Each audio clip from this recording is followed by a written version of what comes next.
summer. Now, Snakes and Ladders, Monopoly, Scrabble, all popular board games. But now, apparently, there's a new kid on the block. Well, new to some. Well, the game Pucket, as it's known in the UK, has its origins in France. It basically involves flicking counters through a hole in the middle of a board. The World Pucket Championships are taking place in Dorset this evening. Tom Hepworth is there. Have you mastered the game yet, Tom?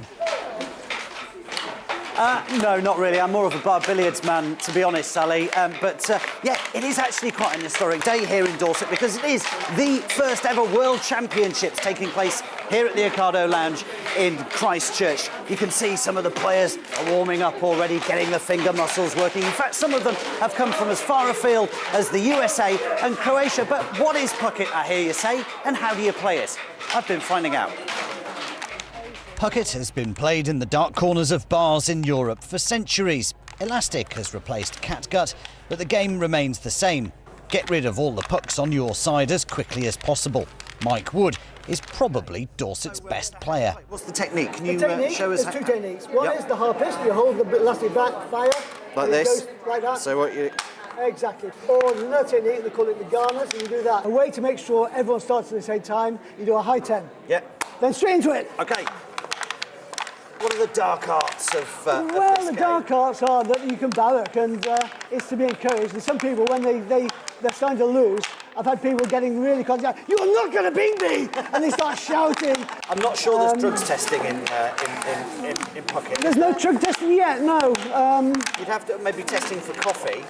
For caffeine, exactly. Fair advantage. Well, it does, yeah. I'm actually doing quite well here. Yeah, yes, you're actually.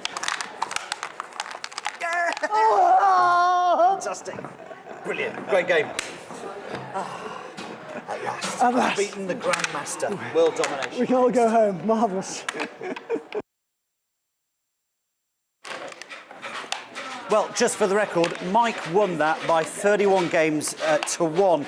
Now, you might be asking yourself why an old French game is so popular here in Christchurch. Well, I can tell you it's because a local company has researched and developed it, basically, the old French game. They even actually appeared on the programme Dragon's Den, but some of the dragons, well, they were less than complimentary. I can't think of anything more boring than sitting down at night playing that game. Could we persuade you to have a go? No. But I got bored very, very quickly. It's not that exciting. Well, undeterred by that mauling, David Harvey is with me now. He's the man behind all this. So what gave you the idea, David? Well, I was a student in France and I saw this game being played and it just looked like a lot of fun. I made one for my brother for Christmas and we got really obsessed with it. A few years later, I lost my job in the credit crunch and got a redundancy payout and decided to plough that in to start a company. And part of what was motivating me was I wanted to do something with a social purpose. So we use a fair trade supplier. It's artisans in northern India that make the game. So we're proud of that positive social impact. So what's the end result of the fact that it's a fair trade thing? This isn't it's not cheap, is it? That's true. Well, in fact, there's not a huge amount of difference in cost, especially when you're starting out as a fair trade supplier. What it means is that because the game is made by artisans, you can have quite low production volumes, and cost is still reasonable. And of course, there's the social element as well, isn't there? Now, why choose Christchurch for the World Championships? Well, it's Fair Trade Fortnight. Christchurch has a very active fair trade scene with the Christchurch Fair Trade Committee, so they're hosting this championship.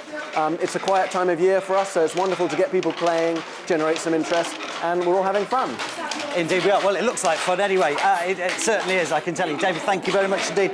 There are about 90 people expected in town tonight. Now, it may surprise you to know, Sally, that the BBC hasn't bid for the live sporting coverage rights for the game of Pucket. So, unfortunately, we might have to bring you the results tomorrow.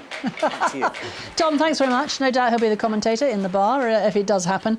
We had so many board games when we were young. We used to get one every Christmas from a relative. Yeah. I think they're